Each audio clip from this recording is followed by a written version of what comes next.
Hi everyone and welcome back to the channel. Today another Broke Millennial Reacts video. Me being the Broke Millennial, Tua Tagovailoa being the rich athlete, GQ Sports, my first million. We're going to see how he spent his first $1,000,000. Love these videos. Absolutely huge sports fan. We started out doing the Millennial Money series, but these GQ Money series is just on a whole nother level. Let's get into it. If you're not subscribed to the channel, get subscribed, like the video, join the Discord, and let's see how he spent his first $1,000,000. Yeah, if you look at my resume, my first job is being an NFL quarterback. First up, a lot of people criticize athletes for never working a day in their lives, but he spent, the past however many years going to practice, training. So I'm sure if he wasn't playing football, he would probably have had a job or a couple already. So don't give them flack for that.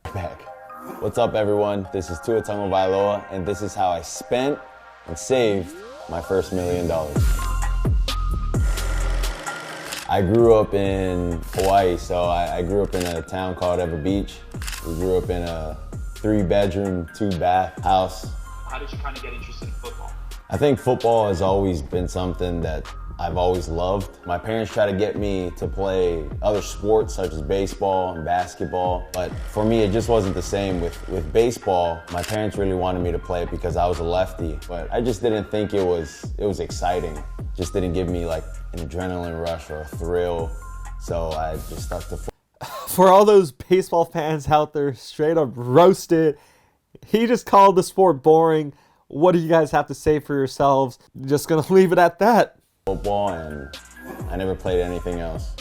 Everyone's gonna have a dream when they're a kid. They're gonna aspire to be a NBA basketball player, Major League Baseball player, an NFL superstar. I think you take it little by little. I never thought I'd get the opportunity to get recruited by big time colleges. And then you get to college. Now the next step is, do I have what it takes to get to the NFL? So it's crazy because my dream is now my reality. So it's pretty awesome. It's pretty cool. What was your first job you ever had? Yeah, my first job I've ever had was my chores, and that was it. I never worked any other job aside from my chores. So if you look at my... All right, just what a stark difference between these My First Million episodes and the Millennial Money episodes. Definitely see a huge gap there.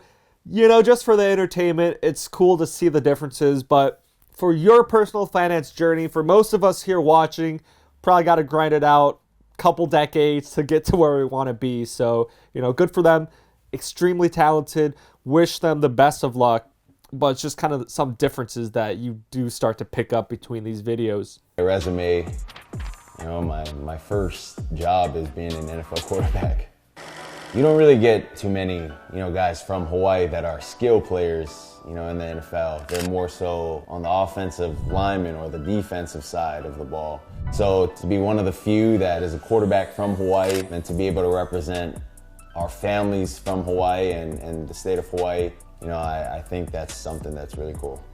When I got drafted, when I got called by the GM, by Chris Greer, I felt like it was a sigh of relief. All the hard work that my parents have helped me, get through all these years, the hard work that I put in, finally paid off. It's one of those nights you'll never forget, and it's one of those moments you'll never forget too. Do you remember what the process was like when you were gonna get your deal, your rookie contract? Yeah, so it was a long process, but thank the good Lord above, I had my parents to help me through that process. So my parents helped me find my contract agent, and then from there did the interview process with financial advisors, and then we got guys that are helping me with my foundation. And so that process really couldn't have been done without my parents interviewing and then breaking it down to 2 people, then me being able to go in and interview those businesses.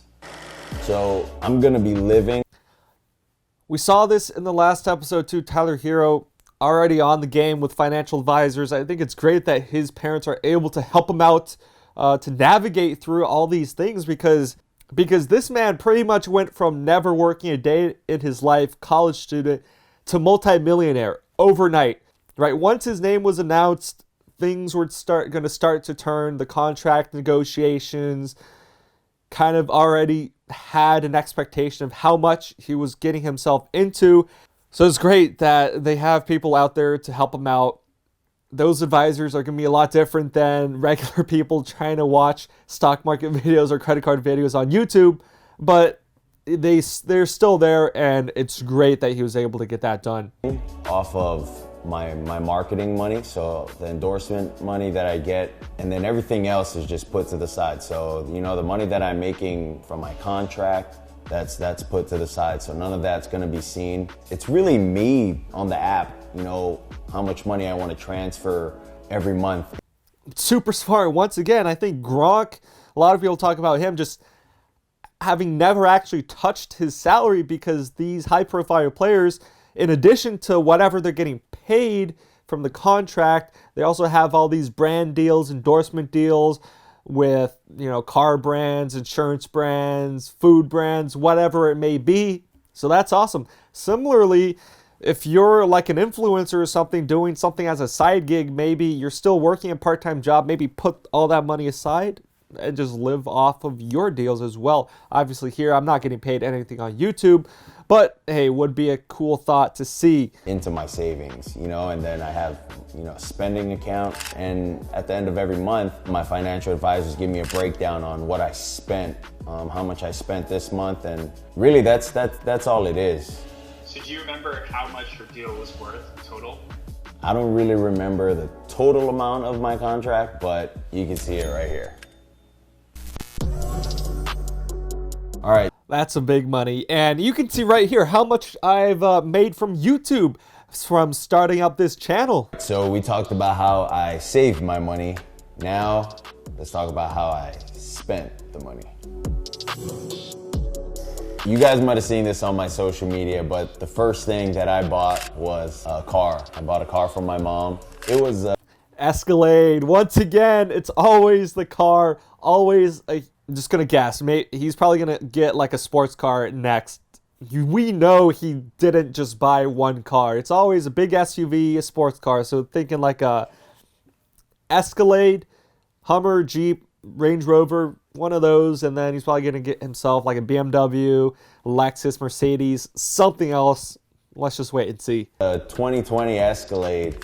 I actually trusted my marketing guys to help me with that. And so literally on Mother's Day, I ended up calling my marketing team and asked them if they could help me get a car. And you know, my mom was very happy. She was excited to get the car. She always wanted a really nice and big family car. And so that's why I got her that car. So car for mom, $80,000. $80,000. Let's go.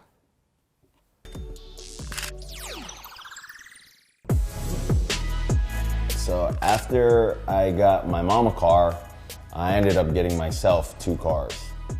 Called it. Ended up getting a Ford Flex and then a BMW. The reason behind me getting two cars is one, so when my parents or my family members come, you know, they can use one of those cars. And then the other one I got because I knew no one else could get down, you know, that low in the car. And so I knew no one else would want to drive it. The Ford Flex, I'd like to say was about 40. It was about 40,000. There you go. And then the BMW was about the same as mom's Escalade. The big stacks rolling in. I called it. The BMW, this other car. Hey, smart on him, planning ahead. That's big brain, big IQ moves there.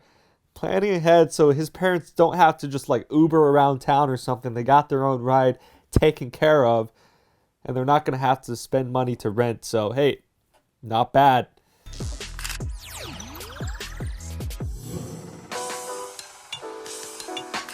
You know, I'm one of those guys. I just look at whatever I have in my closet and I'm going to wear it. But what helps, you know, is being endorsed. And so being able to have them send over things and, you know, wear them, use them, even the shoes and flip-flops. It helps save me money at the same time because I don't go out shopping anyways. So I upgraded my clothing, but luckily everything's free, so. That's actually so smart. All right, the opposite of what we've seen earlier. Some people really into fashion. We have the jewelry section coming up next, but clothes, I'm surprised he hasn't spent anything, right? He probably is sponsored, but probably not sponsored by like luxurious fashion brands. So, hey, if any clothing brand, if you want to sponsor me, I'll wear anything. Right? Hats, shirts, sunglasses, pants, shoes, send it my way. That's actually a genius idea to not pay for clothes. High profile athlete. People are going to probably want to sponsor you anyways. I'm not a big jewelry fan, but I got an Apple Watch. Oh, that's right. Yeah, so for jewelry, I ended up getting my dad a watch, one of the Rolex watches. It was one of their classic signature watches. That was some money. And then I ended up getting myself some earrings. I don't know what I was thinking when I bought these earrings. I don't know, maybe because it was real, but I think regardless, I could have just went to any store and bought earrings and people would have thought they were real anyway. So bad investment. You guys should put that, like when I say the bad investment, you guys should put the boo thing in the background. Watch for dad, $10K. Earrings and Apple Watch, $4,400. Okay, 10K Rolex isn't even that bad, but when he said his earrings were a bad investment, I thought it was going to be like some ridiculous amount, but turns out it was only a couple thousand. I think an Apple Watch is what, like $500, so $3,000-ish for the earring. Don't get me wrong, way more than I would ever spend on jewelry, but compared to some of these other athletes who are spending $20, $30, $40,000 on jewelry, this guy is pretty frugal. So far, great job, Tua. No spending on clothing, barely any spending on jewelry. Cars, you know, everyone has them, so I'm not going to knock him for that, but $200,000 in, he's doing well so far, but we're going to see what the rest of this $800,000 holds for us. Might be some, you know, some real estate deals going down. Let's see.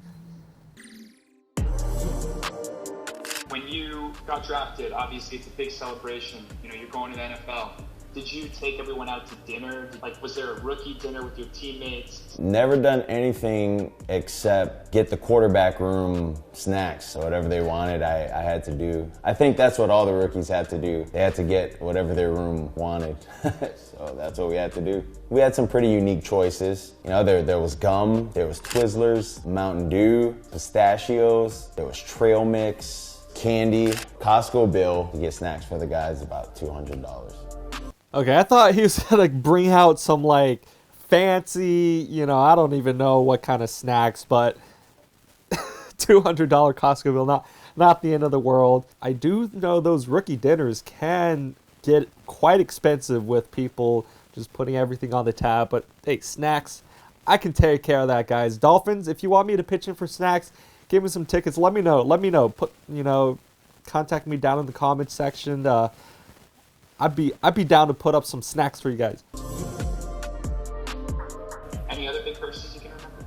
Yeah, I ended up buying. Interesting. First person so far that I've seen actually buy a house. The other two were renting out apartments for the time being, but you know, I was quite surprised because I'm sure they have more than enough money to go get like a decent house, put down, get a mortgage or something. I don't know if they wanted to buy it in full, but let's see what his house looks like. A house. This is where we're at. We're doing this at my house. Really, the biggest thing that I wanted in a house that I was looking for was yard. Because if a pandemic ended up happening again where we couldn't go to a park or we couldn't go to a gym, I'd just be able to go out to the backyard and just be able to do my footwork, get my throwing in, just be able to have everything here. And then after that, I can just, you know, jump in the pool, come back in the house, watch TV, and just enjoy, you know, when my family ends up coming. It'll be a nice place for them to kind of hang out and relax before game days. And then I also ended up getting gym equipment for my garage. It was about 30, I would say it was about 30. So gym equipment, 30 grand. That's not bad for a home gym. Consider that a business expense, right? He needs to stay in shape to play football, but they didn't say how much the house costs, so I'm curious. So I don't have enough money to show here, but this represents 1.5 of the house. There we go, 1.65 mil. Wonder if that's like a down payment or the whole house. That seems pretty cheap. I mean, once again, don't get me wrong, 1.65 mil is an expensive house, but for a pro player, I guess it's not too much. I guess rookie contracts aren't all that crazy, but we hear about athletes with like $20 million mansions, so he's keeping it simple for now. I'd wonder what this looks like 5-10 years from now when he gets his first extension, when he gets another contract. Probably going to upsize. So aside from what I've spent and what I've saved, I'm involved also in a charitable foundation.